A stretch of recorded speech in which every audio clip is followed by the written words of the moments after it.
चलो आज हम लोग बात करेंगे कार्बन अवशोषण, उपयोग एवं संग्रहण के बारे में, जिसको कक्कूस हम बोलते हैं। कक्कूस, ठीक है, CCUS, carbon capture, utilisation and storage. ठीक है, इसके बारे में सिंपल एक चोर पकड़ने जैसा है। समझे क्या होता है ना, कि जैसे कि मान लो ये चोर है, ये पुलिस है और ये चोर है। तो पहले चोर क्या, पुलिस क्या करेगी, चोर को कैप्चर करेगी ना, ठीक है, कैप्चर करेगी, फिर इसको क्या करेगी, ट्रांसपोर्ट करेगी ना, जैसे मतलब गाड़ी में बिठाएगी और उसको ट्रांसपोर्ट करके सीधे जेल में डाल देगी ना, यानी स्टोरेज कर देगी। ठीक है, ये जेल है, तो ये स्टोरेज सिंपल ऐसे ही करना है। CO2 को पकड़ना है, CO2 को ट्रांसपोर्ट करना है और CO2 को सीधा जो हम लोग का संग्रहण करने वाला कोई भी चीज़ होता है ना, भंडारण करने के लिए, वो अपना उसका होगा भाई, जो CO2 को किस तरह से वो प्रिजर्व करना है, तो ना, तो वहाँ पे ले जाके वो संग्रहण कर देगा, है ना, उसको कलेक्ट कर देगा, स्टोरेज कर देगा। तो ये कुल मिला के टेक्नोलॉजी है। इससे जो है ना, CO2 का जो इमरजेंस है उस पर कहीं ना कहीं जो हम लोग एक क्या कर सकते हैं कि थोड़ा सा नियंत्रण करने पर है, इससे संबंधित है। देखो, तो अभी हम लोग बात करते हैं सुर्खियों में ये क्यों आया। देखो, सुर्खियों में ये इसलिए आया क्योंकि जो विज्ञान, जो DST है ना, department of science and technology, विज्ञान एवं प्रौद्योगिकी विभाग जिसको बोलते हैं ना, तो वो उसने जो है ना, वे ने अन्य एक्ट सदस्यों के सहयोग से, अन्य एक्ट सदस्य, एक्ट मतलब होता है एक्सिलरेटिंग, इसको बोलते हैं एक्सिलरेटिंग कक्कूस टेक्नोलॉजी, है ना, कक्कूस, CCUS जो है ना, यही वाला कक्कूस टेक्नोलॉजी, इसी को बोलते हैं, है ना, एक्ट इसी का ACT एक्ट। देखो ये जो है, ये बोल रहा है कि जो DST ने जो है ना, एक्सिलरेटिंग जो कक्कूस टेक्नोलॉजी के अंतर्गत, मतलब एक्ट के अंतर्गत कक्कूस के क्षेत्र में भारतीय शोधकर्ताओं के प्रस्ताव को आमंत्रित किया। भारतीय जो शोध करता है उसके प्रस्ताव को आमंत्रित किया कि हाँ बिल्कुल बढ़िया बात है, ये वाला थॉट आपका बढ़िया है ना, उसको आमंत्रित किया, बुलाया कि भाई हाँ आपका जो विचार है बढ़िया लगा होगा उनको।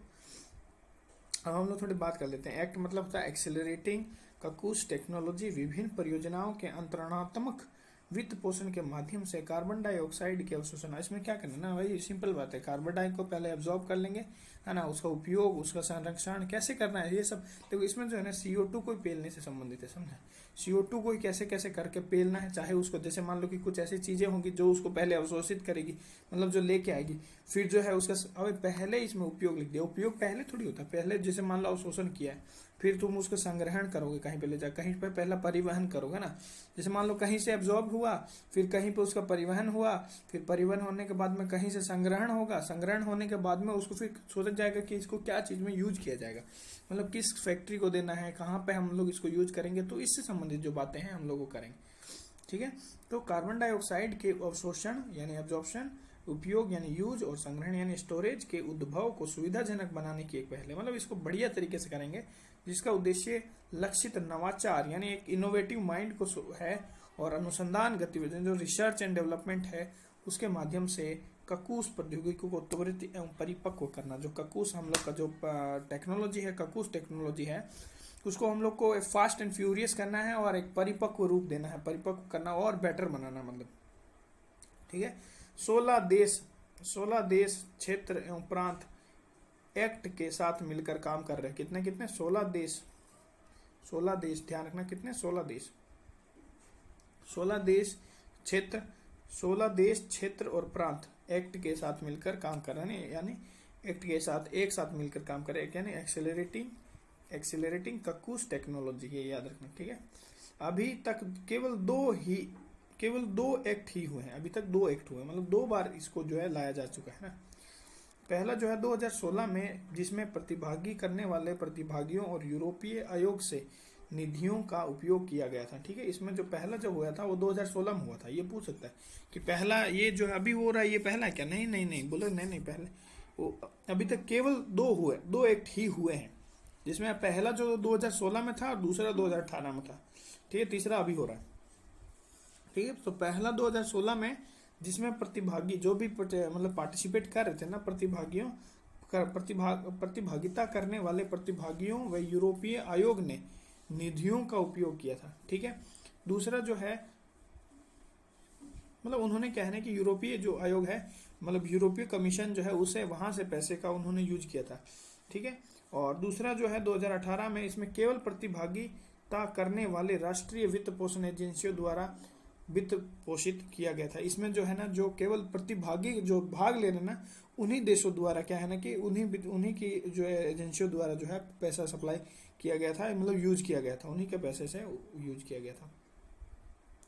डीएसटी ने अब तीसरे एक्ट के आयोजन की घोषणा कर दी। अब department of science and technology ने तीसरे एक्ट की बात कर दी है ना। पहला 2000 कब हुआ, 16 में, 16, 18 और अब ये, ठीक है 2020, मतलब 2021 समझ लो, ठीक है। तो तीसरा ये हो रहा है, मतलब है ना। डीएसटी ने तीसरे एक्ट के आयोजन की घोषणा, मतलब एक्सेलरेटिंग जो है कक्कूस टेक्नोलॉजी की घोषणा कर दी। बोले कि एक्सेलरेटिंग कक्कूस टेक्नोलॉजी को हम बढ़िया करेंगे, और घोषणा कर दी, और जिसके तहत वह लगभग 10 मिलियन यूरो की धनराशि उपलब्ध कराएगा। मतलब वो आमंत्रित कर रहा है कि आ जाओ, है ना, जो भी आएगा बेटर काम करेगा, बढ़िया मजा आएगा, है कि नहीं। तो कम से कम 10 मिलियन यूरो, ठीक है, 10 मिलियन यूरो, यानी यूरोप, यह है यूरोपियन संघ की मुद्रा है यूरो, ठीक है, याद रहेगा उतना। 10 मिलियन यूरो, देखो ये 10 मिलियन यूरो, ठीक है, 10 मिलियन यूरो जो है ये कम से कम ये पैसा प्रोवाइड करेगा डीएसटी, ठीक है। भारत कर रहा भाई नवाचार करने के लिए, बढ़ाने के लिए आ रहा है। कक्कूस मिशन नवाचार, यानी कक्कूस मिशन नवाचार, मिशन यानी कक्कूस जो है मिशन नवाचार, यानी एमआई, यानी मिशन नवाचार। एमआई कार्यक्रम में पहचानी गई नवाचार चुनौतियों में से एक है कक्कूस जो है मिशन नवाचार में हमने पहचाना कि भाई कक्कूस जो है हम लोग पास एक जो है अलग ही, मतलब ये चुनौती है। मिशन नवाचार कार्यक्रम वैश्विक स्वच्छ ऊर्जा नवाचार में तेजी लाने, जो हम स्वच्छ ऊर्जा, क्योंकि देखो पारंपरिक जो है कि कोयला वोयला वाला जो है ना, ऊर्जा करते करते क्या हो रहा है ना कि क्लाइमेट चेंज हो रहा है, और क्लाइमेट चेंज करने के बाद क्लाइमेट चेंज जो है ना, क्लाइमेट चेंज जो है वो एक ही बात बताता है कि हम लोग को स्वच्छ ऊर्जा की तरफ हम लोग कैसे जाएं, और हम लोग हर संभव प्रयास करना चाहते हैं कि इस ऊर्जा को पाया जाए, चाहे सौर ऊर्जा के रूप में हो, चाहे पवन ऊर्जा के रूप में हो, है ना, कोई भी ऊर्जा के रूप में हो, चाहे कोई भी सौर ऊर्जा हो, पवन ऊर्जा हो, फिर या फिर जो कक्कूस है, कक्कूस वाला टेक्नोलॉजी। तो इस संबंध में हम लोग जाना चाह रहे हैं, ताकि हम लोग स्वच्छ ऊर्जा की तरफ अपने कदम बढ़ाएं और देश में होने वाले जलवायु परिवर्तन को हम रोक सकें, ठीक है। ऊर्जा नवाचार में तेजी लाने के लिए 24 देशों तथा यूरोपियन संघ की वैश्विक पहल है, जिसमें ये देखो ये मिशन नवाचार, ये इससे पूछ लेगा मिशन नवाचार किसकी पहल है।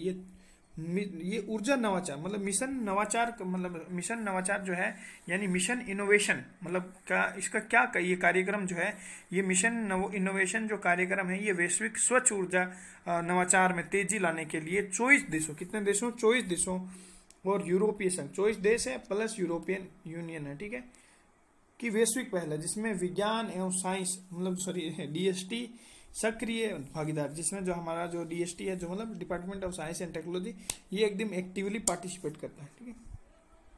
अब ये क्या होता है कक्कूस के संबंध में हम लोग बात करते हैं। कक्कूस कोयला और गैस चालित विद्युत संयंत्रों के साथ साथ सीमेंट और इस्पात उद्योग सहित भारी उद्योगों में वायुमंडल में उत्सर्जित CO2 की मात्रा को कम करना। देखो इसमें कक्कूस जो है ना CO2 से संबंधित, ध्यान रखना, कक्कूस जो है मेनली CO2 से संबंधित है। बस हम लोग को चाहे कहीं से, चाहे कोयला, देखो इससे ये पता चलता है कोयला से, फिर गैस चालित जो विद्युत संयंत्र होते हैं उनसे मतलब CO2 निकलता है, साथ साथ सीमेंट और इस्पात संयंत्र होता है, सीमेंट और इस्पात संयंत्र वाले से भी, है ना, भारी मात्रों में जो है कि वो जो क्या बोलते हैं कि हाँ ये निकलता है CO2, ठीक है। तो इन CO2 की मात्रा को हम लोग कम करने के लिए बात कर रहे हैं। तो कौन कौन हो गया, कोयला की बात करना, गैस चालित विद्युत संयंत्र जो गैस पर चालू है तो उसके लिए, फिर जो है साथ साथ में इस्पात और सीमेंट वाले के, इसके थोड़ा विजुअलाइजेशन करवा देते हैं, ठीक है। हम लोग बात कर रहे थे किसके, सीमेंट उद्योग के ना। देखो सीमेंट उद्योग चाहे कोई भी सीमेंट हो, उससे हमको कोई फर्क नहीं पड़ता है। सीमेंट उद्योग जो है ना, उससे निकलती है क्या नाम है, CO2। फिर हम लोग बात करते हैं लोह इस्पात की, है ना, लोह की, इस्पात की मेनली बात कर रहे थे, इस्पात की, ठीक है, इस्पात उद्योग जो होते हैं उनसे। फिर जो है क्या नाम है कि क्या नाम है यार उसका, गैस चालित जो भी संयंत्र है। फिर जो है कोयला तो है ही, है ना, कोयला जो है CO2 का उत्पादक है, हो गया, ठीक है। देखो ये कोयला है, कोयले से भी हम लोग क्या है, ध्यान रखना, कोयले से जो क्या है CO2 निकलता है, कोयला, इससे तुम्हारा CO2 निकलेगा, यही कक्कूस प्रणाली में काम आता है, ठीक है, कक्कूस प्रणाली के लिए काम आता है, ठीक है। ये याद रहेगा, कोयला हो गया। इन सबको विजुअलाइज करवा दिए, क्या है कि नहीं, ये कोयला है, ये भी कोयला है, जो भी देख रहे हो सब कोयला है, ठीक है। चलो बता दिए क्या क्या था, है ना, याद रहेगा। चलो आगे बढ़ते हैं। ठीक है, देखो इसमें क्या हुआ ना कि CO2 की जो मात्रा कम करने के लिए तैयार की गई प्रौद्योगिकियों का समूह है। ये जो है ना एक प्रौद्योगिकी यानी टेक्नोलॉजी का समूह है, जिसमें हम लोग ऐसा एक मतलब जो है टेक्नोलॉजी तैयार करेंगे जिसमें जो CO2 की मात्रा को हम लोग कम कर सके वातावरण से। ठीक है, वायुमंडल में जो भी उत्सर्जित CO2 उसको पकड़ के कैप्चर कर करके, जैसे चोर को क्या करते हैं, चोर को पुलिस कैसे कैप्चर करती है, यहाँ जैसे मान लो पता आतंकवादी या चोर हो गया ना, पुलिस जहाँ आर्मी सब पकड़ के उसको कैप्चर कर लेती है, वही काम करना है बस, वही ये टेक्नोलॉजी है। CO2 को एक बार अवशोषित किए जाने के पश्चात या तो क्या करना, देखो CO2 क्या करे, या विभिन्न उत्पादों जैसे सीमेंट, प्लास्टिक, इन सब में उपयोग पुनः किया जाता है। सीमेंट वापस भेज दो भाई, सीमेंट उद्योग से निकल रहे वापस जाओ, ऐसे कराओ अपनी, है कि नहीं। या फिर प्लास्टिक में भी बताया तुमको CO2 का कार्बन का एथेन मेथेन जो है कार्बन के रूप में यूज हो सकती है। ठीक है, या गहराई में देखो, या तो तुम उसको CO2 में भेज दो, ठीक है, जैसे या तो सीमेंट वाले डब्बे में भेज दो, या फिर प्लास्टिक में भेज दो, या फिर जो है बहुत बड़ा जो है भूमिगत तुम कुछ बना दो जगह जहाँ पे उसको स्टोर कर सको, तो ये कर दो। या गहराई में कहीं भूमिगत गड्ढे में कहीं डाल दो, है कि नहीं। भूमिगत भूवैज्ञानिक संरचनाओं में यानी भंडारण में संग्रहित किया जा सकता है। ठीक है, बहुत बढ़िया, ये नॉर्मली कर रहे हैं, ये वाला कर रहे हैं। ठीक है, और अवशोषण प्रौद्योगिकी यानी कैप्चर टेक्नोलॉजी द्वारा अन्य गैसों से CO2 को 3 अलग अलग तरीकों से पृथक किया जा सकता है। अब देखो भाई सिंपल बात है, जैसे कि मान लो कि जैसे हम लोग बात करते हैं कैप्चर टेक्नोलॉजी है ना, जैसे मान लो कि कहीं पे लगा दिया, जो भी मशीन होगा वो तो कैप्चर करेगा। ठीक है, और देखो अवशोषण जो प्रौद्योगिकी है यानी कैप्चर टेक्नोलॉजी है, उसमें हम लोग क्या करते हैं ना, CO2 को 3 तरह से अलग अलग पृथक किया जा सकता है। सोचो CO2 को हम लोग 3 तरह के दिमाग में आएगा ना कि भाई CO2 जो है क्या है ना कि CO2 जैसे मान लो कि वातावरण में वो टेक्नोलॉजी लगाई हुई है जो से CO2 को कैप्चर करती है, अवशोषण करती है, तो फिर हम लोग कैसे पता चलेगा कि भाई जो है CO2 को कैप्चर किया है ना, या फिर CO2 तो पर्टिकुलरली CO2 को तो कैप्चर करेगी नहीं, तो फिर कैसे वो कैप्चर करेगी, या फिर कैसे हम लोग अलग करेंगे, कैसे पहचानेंगे कि वही CO2। देखो इसमें जो है इस प्रकार की बताया कि कैसे हम लोग जो है उसको पृथक करेंगे। पहला जो प्रकार इसने बताया दहन पूर्व अवशोषण, मतलब अवशोषण दहन होने से पहले ही उसका अवशोषण करवा लो। यह रूपांतरण प्रक्रिया की मध्यवर्ती अभिक्रिया के अवांछित सह उत्पाद के रूप में CO2 का अवशोषण करने को संदर्भित करती है। जैसे दहन करते हैं तो दहन होने से पूर्व ही उसका अवशोषित कर लो। दहन पूर्व प्रणाली में गैसीकरण यानी गैसिफिकेशन और रिफॉर्मिंग पुनर्संभवन जैसी प्रक्रियाओं में से एक का उपयोग करके पहले ठोस, तरल या गैसीय ईंधन को हाइड्रोजन और कार्बन डाइऑक्साइड के मिश्रण में परिवर्तित किया जाता है। किसमें, हाइड्रोजन जो भी मतलब हम लोग यूज कर रहे हैं, एक का उपयोग करके पहले ठोस, तरल या गैसीय ईंधन को हाइड्रोजन व कार्बन डाइऑक्साइड के मिश्रण में परिवर्तित करना सम्मिलित है। देखो गैसीकरण क्या है, गैसीकरण वह प्रक्रिया है जो जैव भार या जीवाश्म ईंधन आधारित कार्बन में सामग्रियों को कार्बन डाइमोनोक्साइड CO, हाइड्रोजन और कार्बन डाइऑक्साइड में परिवर्तित करती है। गैसिफिकेशन क्या है, ठीक है। देखो गैसिफिकेशन सिंपल ही लोगे ना, तो जैसे मान लो कि कोई कोयला है, ठीक है, ये तुम्हारा जीवाश्म आधारित हो गया, जो जैव भार या जीवाश्म ईंधन आधारित कार्बन सामग्री, इसको क्या करना है तुमको, CO में, H2 में और CO2 में इसको कन्वर्ट कर देना है। बस यही तुम्हारा क्या है, गैसीकरण है। सारा चीज को जो है गैस में बदल दिए, यही गैसीकरण है। ठीक है, फिर कार्बन रसायन विज्ञान में पुनर्संभवन वह प्रसंस्करण तकनीक है जो हाइड्रोजन के गुण धर्मों को परिवर्तित करने के लिए उसकी आणविक संरचना को पुनर्व्यवस्थित करता है। पुनर्संभवन समझ रहा है तुम, आणविक संरचना को पुनर्व्यवस्थित किया जाता है। सोचो बहुत हाई लेवल ये तो। दहन पश्चात अवशोषण, एक है दहन पूर्व अवशोषण, दहन होने के पहले ही उसका अवशोषण कर लो, और एक होता है कि दहन पश्चात अवशोषण। दहन हो गया, CO2 निकल गई, क्योंकि देखो इसमें कार्बन स्रोत से CO2 में कार्बन स्रोत जो है वो जब CO2 में कन्वर्ट होगा ना, के रूपांतरण के पश्चात अपशिष्ट गैस से CO2 को पृथक करना सम्मिलित है। उदाहरण के लिए जीवाश्म के ईंधन, जैसे देखो कार्बन मोनोऑक्साइड मेनली अपूर्ण दहन से निकलता है, मतलब दहन होने से पहले ही निकल जाता है, तो वह वो क्रिया है। तो यही बोल रहा है कि या फिर जल जाए तब निकलता है, तो ये बोल रहा है कि उसमें तो जीवाश्म ईंधनों के दहन या अपशिष्ट जल आपंक के उपापचय के माध्यम से, जैसे कि मान लो कि जीवाश्म जो भी कोयला है इसको सीधे दहन कर दिया, पूरा भ्रष्ट कर दिया, मतलब जला दिया, पूरा खत्म कर दिया, ठीक है। उसके द्वारा जो CO2 निकलेगा उसको अवशोषित कर लो। इसमें विलायकों में अवशोषण, उच्च दबाव वाली झिल्ली निस्यंद, ठोस शोषक या अवशोषक। देखो कुछ ऐसे, जैसे हम मान लो कि उसको जला दिया, ठीक है, तो उसको जलाया तो जो भी कोई, देखो बहुत सारा ऐसा कोई पर्टिकुलर नहीं है कि जैसे कि भाई अवशोषण कैसे करेंगे, तो उसके लिए बहुत सारा सिस्टम होता है, ठीक है। जैसे मान लो इसको जला दिया, जैसे मान लो ये कोयला है तो इससे CO2 निकलेगी ना, तो इसके ऊपर ही कोई ऐसा चीज लगा दो जो या तो ठोस भी हो सकता है, बहुत सारा जो है CO2 अवशोषक क्षेत्र होता है ना। अवशोषक क्षेत्र मीन्स की ठोस CO2 को अवशोषण करने वाला वस्तु या कोई चीज होता है जिसके द्वारा क्या होता है CO2 को वो अवशोषण कर लेगा। अब चाहे तुम उसके लिए तुम क्या बोलते हैं कि पारगम्य में झिल्ली लगा दो, तो उससे पर्टिकुलरली जो है दबाव वाली झिल्ली लगाओगे तो वो निषेध होकर दूसरी तरफ चल जाएगी, ठीक है। फिर ठोस शोषक अवशोषण लगा दो तो वो क्या कर लेगी, CO2 को अवशोषित कर लेगी, है ना। जैसे तुम देखे होगे कि एक नॉर्मल स्पंज जो होता है ना, स्पंज में कैसे पानी को एब्जॉर्ब कर लेता है, वैसे टाइप में भी बहुत सारा पदार्थ आता है जो क्या करता है, CO2 को एब्जॉर्ब कर लेता है, ठीक है। जिसमें छिद्र में कार्बनिक संरचना होती है, जो क्रायोजेनिक पृथक्करण आदि जैसी विधियां भी सम्मिलित है। इसमें क्रायोजेनिक को भी इंक्लूड किया गया है, ठीक है। फिर ऑक्सी ईंधन यानी ऑक्सीजन की उपस्थिति में दहन। ऑक्सीजन की उपस्थिति, नॉर्मली जो दहन होता है ना वो अवायवीकरण होता है, ऑक्सीजन की उपस्थिति नहीं होती, ठीक है। अगर ऑक्सीजन की उपस्थिति में दहन करते हैं तो इसका केवल दहन से संबंध प्रक्रियाओं का अनुप्रयोग किया जाता है, जैसे कि जीवाश्म ईंधन का उपयोग करने वाले विद्युत संयंत्रों में। जैसे ये बोल रहा है कि इसका जो केवल दहन से संबंध प्रक्रियाओं में उपयोग किया जाता है, केवल दहन से संबंधित जो प्रक्रिया है ना उसमें इसका प्रयोग किया जाता है, ठीक है।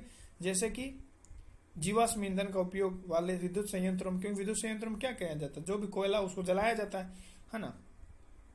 फिर सीमेंट वाले में भी वैसे किया जाता है। लोहा और क्या नाम है, इस्पात उद्योग में इसमें CO2 की उच्च सांद्रता वाली और नाइट्रोजन तथा उसके यौगिक से मुक्त ईंधन गैस का उत्पादन करने के लिए ईंधन का शुद्ध ऑक्सीकरण के साथ दहन किया जाता है। ईंधन का शुद्ध ऑक्सीजन के साथ क्या किया जाता है, दहन किया जाता है। मतलब जो है ईंधन को जो है ऑक्सीजन के साथ जलाया जाता है, ठीक है। विद्युत संयंत्र तथा अन्य उद्योगों में दहन के पश्चात उत्सर्जित गैस को ईंधन गैस यानी फ्यूल गैस बोलते हैं, ठीक है। जो कोई भी मतलब विद्युत संयंत्र हो, है ना, या कोई भी अन्य उद्योग हो, उसके मतलब दहन के पश्चात जो गैस होगी ना, सबको फ्यूल गैस बोल देता है। क्योंकि सबके पास कोयला ही होता है, तो कोयला क्या है, फ्यूल के रूप में काम करता है, तो उसी से निकली हुई गैस को फ्यूल ही गैस बोल देता है इनडायरेक्टली। क्योंकि किसी को पर्टिकुलर तो नहीं दिख रहा है कि CO2 है या कोई है, तो उसको पर्टिकुलरली बोल देता है, ठीक है। फिर हम लोग बोलते हैं संग्रहण, अवशोषित कार्बन। देखो अब अवशोषित कर दिया, जो अवशोषित कार्बन हुई, अवशोषित कार्बन के लिए उपयुक्त संग्रहण स्थलों में पूर्ववर्ती गैस तथा तेल क्षेत्रों, गहरी लवणीय संरचनाओं, अत्यधिक लवणीय जल से भरी छिद्र में चट्टाने, है ना, चट्टानों में डाल दो कहीं कहीं। जैसे कि मान लो कि ये बोल रहा है कि अवशोषित कार्बन के लिए संग्रहण स्थलों में पूर्ववर्ती गैस एवं तेल क्षेत्र, जहां पे गैस और तेल था वहां पे भर दो, ठीक है। कोल बेड संरचनाएं, महासागर तल मतलब समुद्र का जो होता है ना अंदर, वो उस सब में भर दो, है ना। जिससे बहुत जगह भरा भी जाता है, जैसे कि तुम अभी एक फोटो दिखाऊंगा उसमें जैसे बताया कि उसका संग्रहण कैसे करता है, ठीक है। ठीक है, इसने कहाँ बताया, देखो पूर्ववर्ती गैस, जहां पे पहले गैस था या तेल था वहां पे भर दो। कोल बेड संरचनाएं ध्यान रखना। फिर गहरे लवणीय जो संरचनाएं होती है वहां पे, है ना, गहरी लवणीय संरचनाएं वहां पे, जहां अत्यधिक लवणीय जल से भरी छिद्र में चट्टाने हैं वहां पे, या फिर महासागर के तल के अंदर भर दो उस सबको जो संग्रहण किया तुमने, ठीक है। तो ये कोल बेड है, ये कोल बेड की संरचना है इस तरह से, कोल बेड इसको कोल बेड बोलते हैं, ठीक है। फिर जो समुद्र के नीचे भी तुम कर सकते हो, ठीक है, समुद्र के नीचे फिर ऐसे भी अंदर तक जो है, जैसे समुद्र तल में ये भर रहा है ना, समुद्र तल के नीचे तक ये भर दे रहा है, देखो समुद्र तल तक भर दे रहा है ना यह पाइप। फिर यहाँ पे जैसे कार्बन डाइऑक्साइड यहाँ पे भी भरा हुआ है, यहाँ से ड्रिलिंग करके निकाला जा रहा है, स्टोरेज, है ना। फिर यहाँ पे ट्रांसपोर्ट कर रहा है ना, देखो ये सब जगह। देखो जैसे CO2 यहाँ से निकला, फिर जो है यहाँ पे स्टोरेज जो है स्टोरेज करने के लिए यहाँ पे ये इसको इकट्ठा कर रहा है, एब्जॉर्ब कर रहा होगा कुछ ने ड्रिलिंग पाइप के थ्रू, यहाँ ट्रांसपोर्ट कर रहा है, फिर यहाँ ओशियन प्लेटफॉर्म है उसके यहाँ थ्रू यहाँ से इसको यहाँ पे स्टोर कर रहा है। तो समुद्र के तल पे फिर जो है बेड कोल बेड है ना, कोल बेड हमने दिखा दिया तुमको, कोल बेड में फिर जो है कहीं पे जैसे मान लो कि लवणीय जल है, वहाँ पे जैसे लवणीय जल होता है ना, वहाँ पे जो चट्टानें होती है वहाँ पे भर दो वापस, या फिर जहाँ से तेल और गैस निकाला जाता है ना, जैसे मान लो कि यहाँ से तेल और गैस निकाला जा रहा है वहाँ पे भर दो वापस, ठीक है। तो इस तरह से जो है CO2 को डाला जा सकता है, ठीक है। ये कुल मिला के ये जो CO2 को कैसे संग्रहण करते हैं उसके बारे में बताया गया था, ठीक है। ठीक है, फिर हम लोग बात करते हैं इसके संग्रहण की। ये तो हो गया इसके संग्रहण की बात हो गई। अब हम लोग बात करते हैं इसके उपयोग की, कि भाई इसको कहाँ कहाँ उपयोग देखो, संग्रहण के विकल्प के रूप में अगर संग्रहण हो गया तो अवशोषित CO2 का उपयोग प्रत्यक्ष रूप से या रूपांतरण, देखो या तो उसको डायरेक्ट यूज कर लो या उसका चेहरा चेंज करके कुछ किसी और रूप में कर लो, वाणिज्यिक उत्पाद के रूप में उसको बदला जा सकता है और उसका उपयोग किया जा सकता है। उपयोग के उदाहरणों में सम्मिलित है, देखो उपयोग के उदाहरण में क्या क्या सम्मिलित है और किस किस में हम लोग यूज कर सकते हैं, ठीक है। ये ध्यान, ये बहुत इंपॉर्टेंट है। देखो खाद्य एवं पेय उद्योगों में, ठीक है, जो CO2 तुम बताए पढ़ा ही होगा, जो पेप्सी कोका कोला ये सब जो है इन सब में भी यूज हो सकता होगा, ठीक है।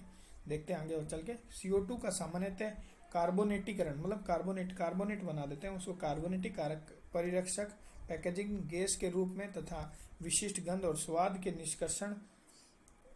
निष्कर्षण के विलायक के रूप में तथा डीकैफिनेशन, कॉफी के बीज, कोको, चाय पत्ती, कैफीन युक्त सामग्री में कैफीन को हटाने, इन सब प्रक्रिया में भी यूज किया जाता है। तो ध्यान रखना CO2 का क्या है, कैफिनेशन मतलब डी कैफीन जो है उसको हटाने में, जैसे मान लो इन सब में जो होता है ना, कॉफी का बीज, कोको, इन सब में क्या होता है, कैफीन होता है, ठीक है। कैफीन इस कैफीन को हटाने के लिए जो है CO2 का यूज किया जाता है डीकैफिनेशन में, ये ध्यान रखना, ठीक है। और पेय पदार्थों में और खाद्य पदार्थों में इसका यूज किया जा सकता है, इसका मतलब, ठीक है। फिर औषध उद्योग में CO2, देखो CO2 का श्वसन उत्प्रेरक है ना। देखो एक बात तुमको पता होगा कि जो CO2 और O2 ऑक्सीजन है ना, जैसे ऑक्सीजन क्लियर बात होता है, जो हमारे शरीर में जो मेडुला ऑब्लोंगेटा होता है ना, मेडुला ऑब्लोंगेटा है ना, मेडुला ऑब्लोंगेटा में जो है एक होता है श्वसन केंद्र बोलते हैं उसको ना, रेस्पिरेटरी सेंटर, श्वसन केंद्र। जब हम लोग में शरीर में जो ऑक्सीजन की कमी का नहीं कोई सेंटर होता है, पर जब हम लोग के शरीर में जैसे ऑक्सीजन घट रही है ना, तो इसका शरीर कोई रेस्पॉन्स नहीं करेगा। पर इसके विपरीत जब हम लोग शरीर में CO2 तो घट रही है पर CO2 भी बढ़ रही है, जैसे CO2 बढ़ेगा ना तो हमारा जो रेस्पिरेटरी सेंटर होता है वो एक उत्प्रेरक के रूप में काम करता है, वो तब जगता है, वो उसका ऑक्सीजन से संबंध नहीं है, उसका संबंध है CO2 से, ये बात ध्यान रखना। और इसका औषध के रूप में इस तरह से ये काम करता है, ठीक है। तो देखो CO2 का श्वसन प्रेरक के रूप में या औषधियों के संश्लेषण में, यानी औषधियों को बनाने में, और मध्यवर्ती स्तर पर, मीडियम जो है बीच के जो स्तर पर इसका यूज किया जा सकता है, ठीक है। फिर सीमेंट निर्माण सामग्रियां, जैसे कि CO2 का सीमेंट को सुरक्षित रखने, सीमेंट से निकला है तो सीमेंट में यूज भी करवा देते हैं ना, सीमेंट वाले जो है ना, बहुत सीमेंट उद्योग जो उससे CO2 निकलता है तो बोले साले तुम फिर से यूज भी करो, बहुत बकचोदी कर रहे हो कि नहीं। तो CO2 का सीमेंट को सुरक्षित रखने में और सीमेंट से संबद्ध अन्य उत्पाद के निर्माण में भी इसका उपयोग किया जाए। बोले साले कार्बन तो यूज कर रहे हो, फटाफट इसको भी यूज कर लो CO2 से ना, तो इसको सुरक्षित भी रख रहा है। बोले CO2 वाह क्या बात है, सुरक्षित रख रहा, मजा आ गया नहीं। तो फिर जो है संवर्धित तेल व कोल बेड मीथेन की पुनः प्राप्ति में, है ना, देखो बोले ना कोल बेड फिर से उसको डाल दे तो फिर कहीं ना कहीं बनवा लेगा वो, ठीक है। तो सीमेंट ये हो गया संवर्धित तेल में। देखो घटते तेल या भंडार गैस भंडारों में CO2 के अंतःक्षेपण, हम बोले थे जहां से तुम गैस निकाल रहे हो, तेल भंडार निकालो, फिर से उसको वहां पे CO2 ठूस दो, समझे, उसको ठूस देने से क्या होगा, CO2 का अंतःक्षेपण करके तेल व कोल बेड मीथेन की पुनः प्राप्ति की मात्रा को बढ़ाया जा सकता है। तो वो समान CO2 किसी न किसी तरह ऐसी तैसी करके वो मीथेन बना लेगी और मीथेन से फिर वो तुम्हारा मीथेन प्राप्त हो जाएगा तुमको, ठीक है। ये मीथेन वाला हो गया यहाँ पे, ठीक है। फिर रसायन प्लास्टिक व ईंधन का इस्तेमाल, जैसे रसायन प्लास्टिक व ईंधन का उत्पादन, जैसे कि methanol, urea, polymer, syn gas आदि में जो है इसका यूज हो सकता है। जैसे कि भाई कोई नॉर्मल केमिकल के रूप में, प्लास्टिक में भी तुमको पता है कार्बन का यूज होता है, फिर ईंधन के उत्पादन में भी इसका, फिर मेथेनॉल तुमको पता है कार्बन का बहुत बड़ा CO2, जैसे CO2 + H2O मिला दो साले मेथेनॉल बन जाएगा। बन जाएगा मेथनॉल। मतलब जो भी मेथनॉल बनाना है ना, ध्यान रखना CH3OH और यूरिया पॉलीमर और सिनगेस के, ठीक है। ये देखो एक फॉर्मूला दिखा देते हैं सबका। जैसे ये हो गया मेथनॉल, ठीक है। फिर जो तुम्हारा यूरिया हो गया ये, हाँ ये बात है कि यूरिया जो है काम आता है, यूरिया जो है ना ये यूरिया काम आता है, यूरिया में CO2 काम आता है, ये बात सही है। NH2 C डबल बॉन्ड और NH2 है ना, ये जो है यूरिया, ये यूरिया हो गया। तो और फिर पॉलीमर में और कहीं कहीं पे सिनगेस में, तो ठीक है, इन सब में, इन सबको भी बनाने में काम आता है।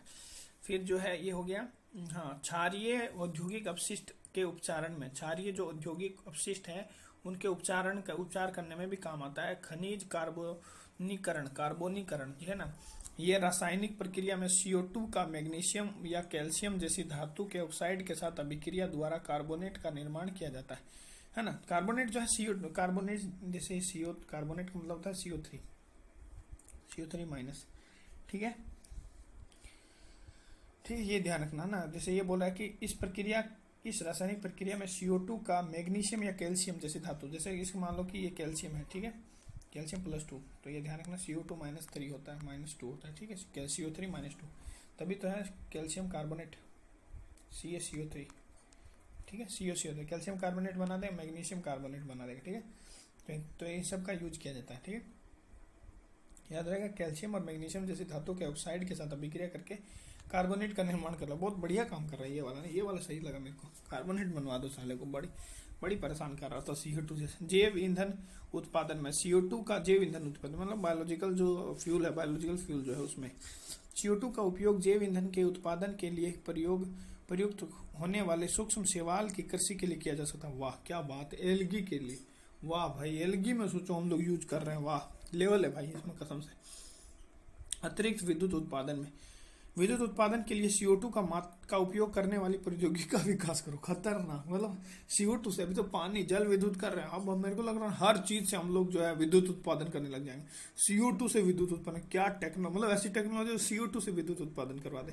उदाहरण के लिए CO2 भाप, हाँ CO2 आधारित भाप चक्र, अगर CO2 आधारित भाप चक्र हो गया ना, कसम से मजा आ जाएगा एकदम। विद्युत उत्पादन वाली टर्बाइनों का अधिक कुशलता पूर्वक परिचालन में सहायता कर सकता है ना। विद्युत उत्पादन करने वाले जो टर्बाइन होता है वो भी अधिक जो कुशलता पूर्वक इसका यूज कर सकता है। भूवैज्ञानिक रूप से संग्रहित CO2 का नवीकरण भूतापीय ऊर्जा का उत्पादन करने तथा भूतापीय उष्मा के निष्कर्षण हेतु, क्या मतलब जो कम से कम, ये भी ध्यान रखो, ये वाला पॉइंट बहुत इंपॉर्टेंट है ना। भूतापीय ऊर्जा के उत्पादन करने के लिए तथा भूतापीय उष्मा के निष्कर्षण हेतु उपयोग किया जा सकता है, ये भी ध्यान रखना, ठीक है। अब हम लोग चलते हैं कक्कूस के लाभ क्या है उसके बारे में बात करते हैं, ठीक है। में लाभ के बारे में बात करते हैं। कक्कूस के क्या संबंध में लाभ है।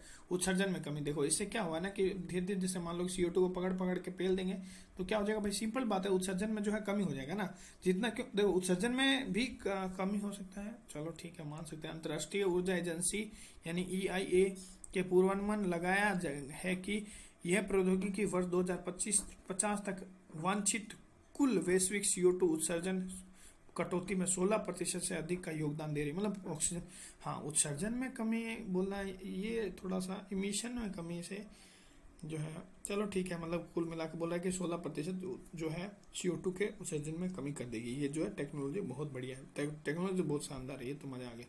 नकारात्मक उत्सर्जन वाले विद्युत संयंत्रों का निर्माण, मतलब ऐसे विद्युत संयंत्र करो जो बहुत कम नेगेटिव उत्सर्जन कर रहे हैं, बहुत कम कर रहे हैं। या फिर जैव ऊर्जा के साथ कक्कूस के संयोजन के माध्यम से, कक्कूस लगा दो साथ में, कक्कूस का संयोजन हो जाएगा, इसके माध्यम से नकारात्मक उत्सर्जन वाले जो है ना बिल्कुल भी नहीं कर रहे विद्युत संयंत्रों का निर्माण किया जा सके। ये कार्बन उत्सर्जन को कम करने की दृष्टि से दुष्कर क्षेत्रों को में उत्सर्जन को प्रति संतुलित करने के लिए महत्वपूर्ण, जो एकदम हरामी है, जैसे कि ये तो भाई नेगेटिव में बिल्कुल भी नहीं कर रहे हैं ना, है ना। ऊपर से हो सकता है एक दो खींच ही ले CO2, ऊपर से दूसरों को जो किए CO2 का उत्सर्जन किया वो खींच ले, तो इससे जो हरामी टाइप के जो बहुत ज्यादा CO2 कर रहे हैं ना, तो उसको प्रति संतुलित कर सकते हैं, ठीक है। आर्थिक मूल्यवर्धन, ये वाला बहुत बढ़िया पॉइंट लगा ना। ये आर्थिक मूल्यवर्धन जो है ना, क्या कहते हैं, अभी तक CO2 जो है ऐसे ही वातावरण में घूम रही थी, तो पकड़ के CO2 को हम लोग बेच दिए, CO2 को ही बेच दिए कि नहीं, कैफिफिकेशन करवा रहे हैं, क्या क्या काम करवा रहे हैं कि नहीं, CO2 से फिर पॉलीमर बनवा रहे हैं, क्या बात है, मतलब मजा आ गया ना। तो ये CO2 का वाणिज्यिक महत्व के उपयोगी रसायनों या ईंधन में परिवर्तित करके इसका आर्थिक मूल्यवर्धन कर सकता है। सही बात है, CO2 को है ना, CO2 को जैसे हम बताए थे पॉलीमर भी बनाने में यूज आता है। फिर CO2 जो है कार्बोनेट बनाने में यूज आता है ना, कार्बोनेट भी बना सकते हैं, कैल्शियम कार्बोनेट, मैग्नीशियम कार्बोनेट। तो इस तरह से इसका वाणिज्यिकरण हो गया एक तरह से। देखो सीमेंट समृद्धिकरण है ना, अवशोषित CO2 का उपयोग सीमेंट को मजबूत बनाने में किया जा सकता है। क्या बात यार, हेवी मतलब है ना, और ज्यादा हार्ड हो जाएगी मतलब CO2 को अपने आप को गर्व हो रहा होगा। इतना दिन वो जो है ना गुंडे का रोल कर रही थी, आज जो है वो उसको पकड़ के पुलिस जो छोड़ी है ना, मतलब क्या बोले, हीरो बन गया CO2। मजबूत हो गया, सीमेंट को एकदम मजबूत कर दिया उसने, जिससे अवसंरचना में स्थायी में वृद्धि होगी। भाई उससे खतरनाक सीमेंट बनाओगे तो CO2 बोले देखा, इतना दिन मेरे को गाले दे रहे थे, आज मेरे से जो सीमेंट जो मजबूत हुई उसके लिए मेरी पीठ थपथपा दो थोड़ा सा। नए हरित रोजगारों का सृजन, भाई नए नए कोई चीज सी कक्कूस आधारित जो परिचालित क्षेत्रों में नए हरित भाई रोजगार भी तो सृजन होंगे ना। कक्कूस को चलाने के लिए भी तो चाहिए, ट्रांसपोर्ट करने के लिए, संग्रहण करने के लिए, हर चीज के लिए काम करने के लिए लोग चाहिए होंगे। तो हरित जो मतलब क्या इकोलॉजी ग्रीनरी टाइप में मतलब जो है बढ़िया कर रहे हैं, वो जो हरित रोजगार हो गया ना। ये नॉर्मल रोजगार कहाँ होगा, हरित कर रहा है, मतलब जो है CO2 को कम कर रहे हैं।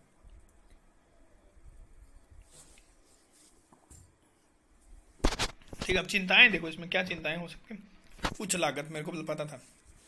ठीक है, उच्च लागत, उच्च लागत, ये तकनीकी जितनी आसान दिख रही है ना उतनी महंगी भी होगी। उच्च लागत, तकनीकी सीमाएं, कार्बन का अवशोषण की प्रक्रिया के लिए आवश्यक सामग्री एवं अतिरिक्त ऊर्जा, परिवहन और अवसंरचना की। देखो इसमें दिक्कत यह है ना कि इसमें अवसंरचना की कमी भी है। और अवसंरचना जो इंफ्रास्ट्रक्चर है, जिसको हम लोग इंफ्रास्ट्रक्चर बोलते हैं ना, इंफ्रास्ट्रक्चर जिसको हम लोग अवसंरचना बोलते हैं। ठीक है, अवसंरचना, तो भाई अवसंरचना है कहाँ, इंडिया में तो बहुत सारी चीजों को लेकर अवसंरचना नहीं है। तो अवसंरचना की कमी है, अवसंरचना में लागत बहुत है। इन लागत के कारण जो कक्कूस प्रौद्योगिकी अभी भी लागत प्रभावी एवं मापनीय नहीं है। लागत प्रभावी नहीं मतलब जो है ना, जितना मतलब 500 रुपये में जैसे हम लोग लेके जाते हैं टमाटर, अगर 1000 रुपये किलो होगा तो लागत प्रभावी होगा। वैसे ही उदाहरण के लिए ऑक्सी ईंधन दहन प्रक्रिया के लिए ऑक्सीजन की आवश्यकता होती है, जो काफी महंगी। ये बात एक बात ध्यान रखना, ऑक्सीजन काफी महंगी है बाबू। अगर तुम ऑक्सीजन की उपस्थिति में दहन करवाओगे तो फिर तुम्हारा बहुत CO2 भी निकलवाया, जो CO2 जो तुम अलग से करोगे ना वो बहुत महंगा पड़ेगा तुमको। पर्यावरणीय प्रभाव, पर्यावरण प्रभाव के CO2 के गहरे समुद्र में संग्रहण से अम्लीकरण व सुपोषण को हो सकता है। ये बात सही है, बात एकदम माशाल्लाह एकदम सही बोला है। ये तो इतनी बात है जो है ना, CO2 देखो, CO2 जो है ना H2O के साथ रिएक्शन करके है ना H2CO3 बनाता है। ये बाइकार्बोनेट जो है कार्बोनिक एसिड है, सॉरी दोबारा लिख देते हैं ना, H2O प्लस CO2 कहीं पे भी देख लेना, यह कार्बोनिक एसिड है H2CO3। तो साला ये H2CO3 बना देगा, ये अम्ल है, ये मतलब है वीक एसिड बट है तो एसिड ही ना। तो जैसे ये और ज्यादा मात्रा में बढ़ेगा तो बहुत ज्यादा एसिडिक हो जाएगा, दिक्कत हो जाएगा। तो यही बोला, अम्लीकरण कर देगा। ठीक है, ये CO2 के गहरे अगर समुद्र में हम लोग डाल देते हैं तो वहाँ अम्लीकरण और सुपोषण, सुपोषण मतलब कि उसके कारण क्या ना, यूट्रोफिकेशन बोलते हैं। यूट्रोफिकेशन, यूट्रोफिकेशन मतलब हम लोग समुद्र में क्या कर रहे हैं, पोषक तत्वों की संख्या बढ़ा रहे हैं, वो हालत खराब कर देगा। उससे पता है एल्गल ब्लूम होने का चांस रहता है सारे पे। अगर उससे अगर एल्गल ब्लूम जैसे कुछ यूट्रोफिकेशन बढ़ा देंगे और उसकी वजह से एल्गल ब्लूम हो जाएगा ना, नीचे के सारे जीव मर जाएंगे। ये ध्यान रखना, ये बहुत बड़ी मतलब इसको रिस्क के रूप में नहीं लेना चाहिए मेरे हिसाब से। हो सकता है अंत्यक्षेपण बिंदुओं के निकट समुद्री जीवों को क्षति पहुंच सकती है, जहां हम लोग कर रहे हैं ना उसके निकट में दिक्कत हो सकता है। जो अगर कोई समुद्री जीव बड़े महासागरीय क्षेत्रों में प्रत्यक्ष रूप से CO2 अंत्यक्षेपण में दीर्घकालिक प्रभावों का अभी तक अध्ययन नहीं किया जा सकता। अगर मान लो हम लोग डाल रहे हैं उसके अंदर जमीन क्या नाम है, उसके अंदर क्या नाम है, अरे यार समुद्र के अंदर। ठीक है देखो अब हम लोग बात करते हैं, देखो यही वाला हम बता रहे थे कि देखो इसके अंदर जो अंत्यक्षेपण ये कर रहा है ना, CO2 को जो समुद्र के तल तक बैठा रहा है ना, यही सबसे बुरा है। अगर समुद्र के तल तक तुम बैठा दोगे ना तो ये गड़बड़ हो जाएगा। यहाँ पे जो है ना, यहाँ पे CO2 इकट्ठा होता जाएगा और ये अम्लीकरण हो जाएगा, अम्ल बनता जाएगा धीरे धीरे। और यहाँ पे जो जहाँ अंतक्षेपण कर रहे हो, यहाँ पे जो कोई जीव जंतु है तो उसको खतरा है उसकी जान को। और हम लोग को ये पता नहीं है कि अगर लंबे समय तक, दीर्घकालिक समय तक अगर हम CO2 को जो क्या महासागर के तल पे अगर डालते जाएंगे तो उसका प्रभाव क्या होगा। इसके प्रभावों का अध्ययन किसी ने नहीं किया। अगर क्या पता ऐसा प्रभाव आ जाए जो मतलब एकदम भयंकर कारी हो ना, तो बिना मतलब तुम प्रभाव के अध्ययन किए बिना मतलब करना एक तरह से मूर्खता ही है ना। सोच समझ के किया जाना चाहिए, और जिसके बारे में हम लोग को संभावनाएं हैं कि भाई यही हो सकता है, तो उस पर हम लोग को ध्यान देना चाहिए मेरे हिसाब से। ठीक है, ठीक है, तो ये पता चला। हाँ, अब लोग बात करते हैं कि CO2 के देखो, रिसाव CO2, रिसाव मतलब CO2 के संग्रहण के साथ मुख्य चिंता इसके संभावित रिसाव है, और यदि यह पर्यावरण में मुक्त हो जाती है तो सांद्रित CO2 द्वारा पहुंचाए जाने वाली संबंधित क्षति है ना। सांद्रित CO2 द्वारा पहुंचाई जाने वाली संबंधित क्षति है, मतलब अगर जैसे मान लो रिसाव का सबसे बड़ा दिक्कत है मेनली क्या है ना कि CO2 जिसमें तुम संग्रहित कर रहे हो, अगर किसी तरह से वो हो गया तो फिर तुमको पर्यावरण से, मतलब पर्यावरण में अगर वो फ्री हो गई तो फिर दिक्कत कर सकता है ना। फिर कक्कूस के जीवन चक्र श्रृंखला से संबंधित उत्सर्जनों द्वारा अंश लाभों को आंशिक रूप से ही प्रति संतुलित किया जा रहा है। मतलब इस कहने का मतलब है कक्कूस के जीवन चक्र श्रृंखला, जो जीवन चक्र श्रृंखला है, मतलब कक्कूस कैसे होगा, जैसे मान लो कि कैप्चर करेगा, फिर कलेक्शन करेगा, फिर कलेक्शन करने के बाद में वो क्या करेगा, उसका अवशोषण कलेक्शन करने वो ट्रांसपोर्ट से लेके बाद में उसको संग्रहण स्टोरेज से लेके ना। तो ये जो जीवन श्रृंखला है, इसे संबंधित जो उत्सर्जनों द्वारा लाभों को आंशिक रूप से ही प्रतिशत, मतलब जो इससे फिर हम लोग जो लाभ मिलेगा ना वो बहुत कम ही मात्रा में हम इसको जो है प्रति संतुलित कर पाएंगे। पता चला कि ये नुकसान ही बहुत ज्यादा हो गया, मतलब प्रति संतुलित हम लोग कर नहीं पाए। जैसे होता है ना भाई 500 का 5000 का हम लोग सामान ले लिए, पर अब इसके बेचने के टाइम जब आया ना तो ये सिर्फ 2000 का बिका, तो हम इसको प्रति तो संतुलित कर पाए, इसको है इसको प्रति संतुलित नहीं कर पाए, 3000 का नुकसान हो गया। वही चीज बोलना चाह रहा है। ठीक है, इस प्रौद्योगिकी के लिए आवश्यक अतिरिक्त ऊर्जा और सामग्री, उदाहरण के लिए ईंधन निष्कर्षण है ना, इसके लिए और भाई अतिरिक्त ऊर्जा भी तो जरूरत पड़ेगी ना, ईंधन निष्कर्षण के लिए, परिवहन के लिए, अवसंरचना के निर्माण के लिए, इंफ्रास्ट्रक्चर, भाई मशीनें बनानी होगी, बहुत सारा चीज प्लांट लेना होगा, बहुत सारा तुमको संग्रहण कलेक्शन करने के लिए बहुत सारे बड़े बड़े जो क्या नाम है संरचना चाहिए होगी ना, अवसंरचना का निर्माण, परिवहन, ईंधन निष्कर्षण और ईंधन के दहन, CO2 के अवशोषण के लिए चाहिए, विलायक उत्पादन चाहिए है ना, आदि से अन्य गैस प्रदूषकों की सांद्रता में वृद्धि हो सकती है। तुम इसको कम करने के चक्कर में दूसरों को फैलते जाओ, CO2 VO2 जो भी है, कोई और भी जैसे, तो उससे तुम उसका बढ़ जाएगा, जिससे प्राकृतिक संसाधनों का हास हो सकता है। मतलब हो सकता है इस चक्कर में तुम बहुत सारे प्राकृतिक संसाधन प्लांट लगाने के चक्कर में, जहाँ पे पेड़ पौधे हैं बहुत सारे काट दो है ना, और भी उत्सर्जन कर दो, तो फिर वो तुम्हारा और ही दिक्कत हो सकता है। आगे की राह क्या होनी चाहिए इस संबंध में, देखो क्या होना चाहिए, रोकना चाहिए। बिल्कुल मेरे हिसाब से टेक्नोलॉजी लगाना चाहिए, और इसका थोड़ा सा प्रभावी रूप से इसको लागू करना चाहिए। मतलब कि इसका ये नहीं होना चाहिए कि सिर्फ हाँ भाई मन में है तो ऐसा कर दे रहे हैं, इसको रियली में मतलब हम लोग को पर्यावरण संरक्षण के रूप में दिखना चाहिए। ठीक है, सकारात्मक आर्थिक एवं पर्यावरण संतुलन निश्चित करने के लिए कक्कूस के पर्यावरणीय प्रभावों को जीवन चक्र के आधार पर सावधानी पूर्वक मूल्यांकन किया जाना चाहिए। मतलब जो इसका जीवन चक्र है कि भाई इस तरह से ये होगा, पहले कलेक्शन होगा, फिर जो स्टोरेज ट्रांसपोर्ट यहाँ से यहाँ करेंगे, फिर यहाँ पे इसका कलेक्शन हम लोग संग्रहण करेंगे, फिर है ना स्टोरेज करेंगे। तो ये जो है सावधानी पूर्वक होना चाहिए, इसका मूल्यांकन होना चाहिए, बिना मूल्यांकन के इसको नहीं करना चाहिए, नहीं तो फिर हो सकता है बहुत बड़ी हानि हम लोग को झेलना पड़े। हानि तो मतलब क्या होगी, चलो ठीक है। फिर भी लागत प्रभावी और ऊर्जा कुशल अवशोषण तकनीक विकसित करने के लिए आगे और अनुसंधान करने की आवश्यकता है। तो मतलब जो है मतलब मेरे को लगता है रिसर्च का और ज्यादा जरूरत है। CO2 का दीर्घकालिक संग्रहण संभव बनाने के लिए दीर्घ जीवन काल वाली सामग्रियों और उत्पादों के विकास पर केंद्रित किया जाना। मतलब ज्यादा लंबे समय तक हम लोग संग्रहण करते हैं, तो भाई जिसमें हम लोग संग्रहण कर रहे हैं ना, तो उसका भी ध्यान रखो कि उसका दीर्घ जीवन काल है कि नहीं। तो वैसे ही टेक्नोलॉजी बनाने पर हम लोग को विचार करना चाहिए। सरकारों को आवश्यक अनुसंधान मतलब जो रिसर्च करना चाहिए। प्राथमिकताओं जो डेवलपमेंट जो है उसको प्राइमरी मतलब जो प्राथमिकताओं को देखना चाहिए। फिर जो जागरूकता, प्रोत्साहन नीति, क्रियाविधियों और विधिक ढांचों को सम्मिलित करते हुए उद्योग में कक्कूस के लिए समग्र नीतिगत रणनीति व दिशा निर्देश स्थापित करना चाहिए। ये सब हम लोग को करना चाहिए। मतलब तो काफी अच्छा टॉपिक था, मतलब कुल मिला के बात करोगे तो कुल मिला के बहुत अच्छा टॉपिक था। पहली बार लग रहा है कि टेक्नोलॉजी से CO2 को क्या नाम के कम किया जा सकता है, उसके उत्सर्जन को कम करके उसको अवशोषित करके। ये वाला जो मेरे को लगता है ना हर चीज में काम आ सकता है। फिर चलो बढ़िया है, इतना ही रखते हैं, ये खत्म हो गया। Thank you.